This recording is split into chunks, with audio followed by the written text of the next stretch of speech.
Welcome to the party, guys. Ken here from the Retro Toys Capades channel in Malaysia. On the channel today, I'm taking a look at the Bruce Willis John McClane figure from Die Hard, released by Neca as part of their Cult Classics Series 3 in 2006. Cult Classics pretty much picked up where McFarlane Toys' Movie Maniacs series left off and released a cool assortment of pop culture figures that are now pretty hard to find on the secondary market. Among them is John McClane, the fully awesome, wisecracking, cigarette-smoking police officer who saved the hostages of the Nakatomi building in LA from terrorists in 1988's blockbuster action thriller Die Hard. Die Hard is my favorite movie of all time.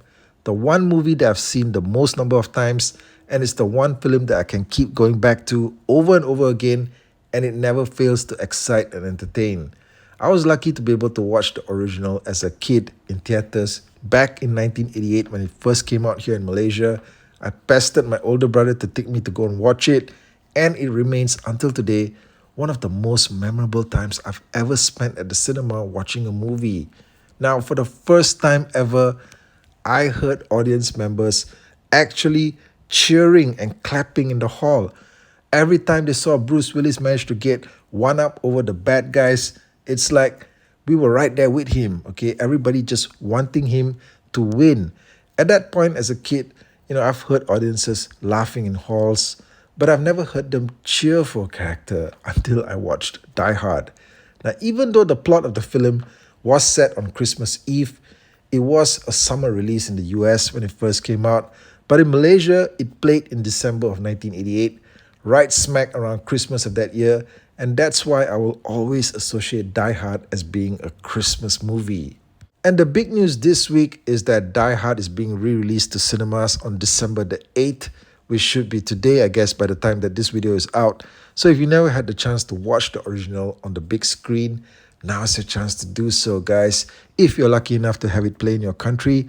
As of now, though, there's no news of the re-release happening in Malaysia, but since this is happening, it's made me want to dig up this old Neca Cult Classics John McClane action figure for a throwback review. So come up to the coast, we'll get together, have a few laughs, and we'll definitely have a lot of fun checking out this vintage John McClane figure, which, by the way, is to date the only time John McClane has ever been released as a 7-inch scale action figure, making it highly sought after by collectors today. My main issue with this figure is the face sculpt. Now, when viewed from a side angle, you get a reasonably good likeness of John McClane as how he appeared in the movie. You do see Bruce Willis in there, right, as how he looked back in the day. The problem, however, is when you start to look at the figure straight on from the front. I mean, Bruce was a pretty young guy in his early 30s when he played the character.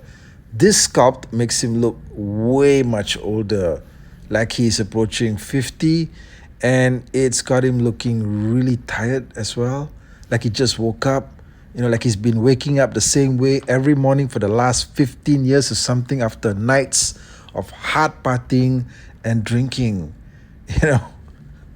That's what this thing looks like, all right? Okay, he just looks really wasted.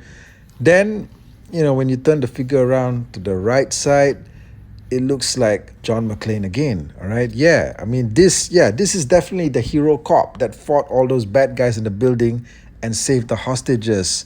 So I guess it really depends on how you position him on your display, okay? I mean, if you got him from the side like this, yeah, he looks pretty good, okay? But straight on, not so much at all, okay? Now, John McClane is captured here wearing his iconic Die Hard singlet, which has traces of blood splatter on it. But the problem is the paint job on the blood looks like it was done by a preschool kid playing with watercolors. Okay, this thing is just really bad. Doesn't look like it was done by professionals. Okay, just, thrown together by a bunch of amateurs.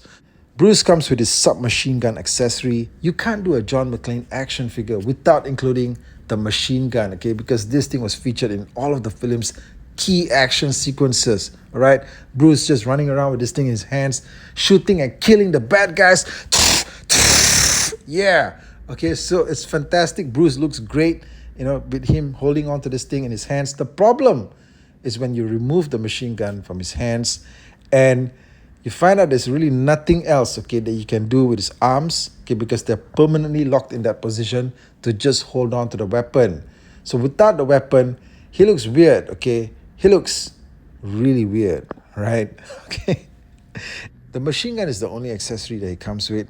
I just can't figure out why is it they didn't think to include the walkie-talkie. Okay, the walkie-talkie was such a key prop in the entire movie. All those scenes of Bruce Willis using the walkie to communicate with the outside world, to taunt the terrorists, to tell them to go screw themselves.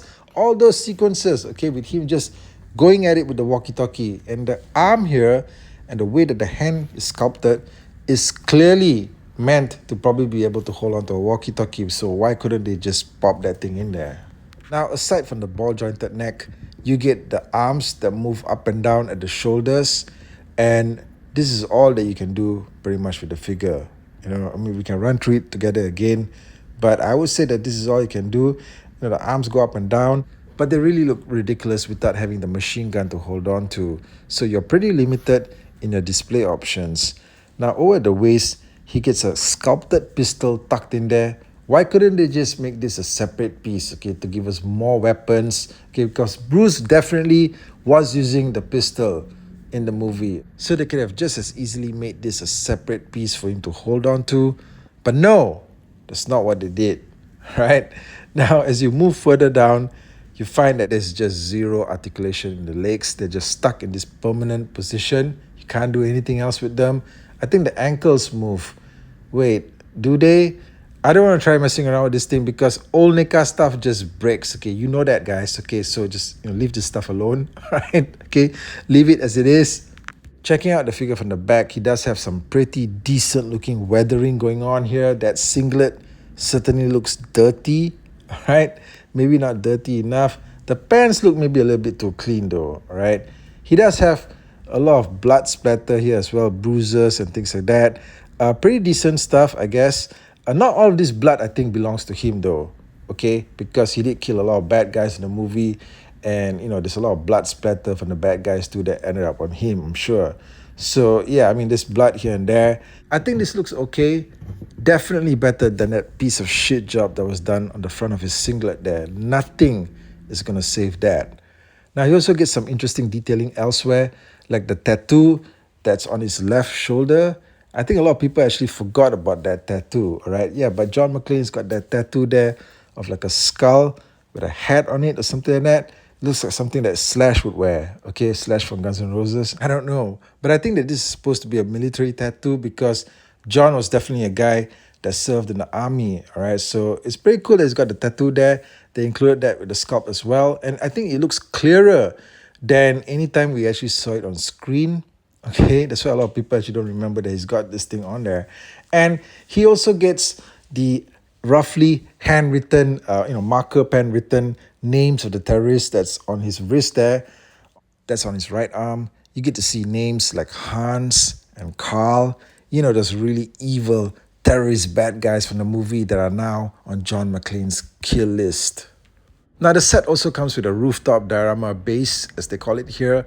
This isn't exactly the most iconic piece of the film, I think. I don't think that, when people think of Die Hard, they probably think of this particular segment of the roof. Exactly, like not the first thing. But okay, it was in the movie, and we do get it here as a base, something for Bruce Willis to stand on. And I think the great thing about the Cult Classics line is that they actually went the extra mile to include these diorama bases with all of the figures.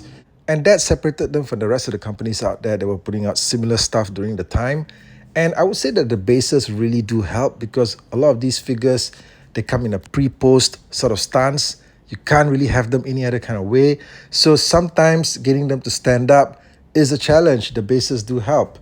The base, however, well, it is quite nicely detailed. You see a lot of shell casings here from Bruce Willis having used the submachine gun to blast away at the bad guys, But the base itself, I mean, the whole construction of it is pretty fragile. You drop this thing someplace, it's just gonna crack, okay? These bars here, it's like they're begging you to just sort of just crack it, right? Because they're so thin, they're so breakable, all right? You want to be really careful with this whole setup right here. And the other thing about the figure, that I wanted to mention also is that you could probably have him in a different pose as well. holding on to the submachine gun, maybe with just, one hand, the other hand is just free, something like this, having a slightly different pose instead of both hands gripping onto the gun. But, either of the free hands would just look pretty weird, I suppose, okay, because of the way they're sculpted, right? So you're pretty much stuck here. I think that this figure is long overdue for an update in Neca's Ultimate series. What do you guys think about that? Okay, the Ultimate series has been doing great stuff, updating all of these classic characters with much more enhanced articulation, added accessories, different display options. So I think that something like John McCLANE right here, okay, he's long overdue for that ultimate treatment. Guys, let me know what you thought of the video, and don't forget to catch Die Hard in cinemas this week if it's playing in a theater near you. Take care out there, and yippee-ki-yay.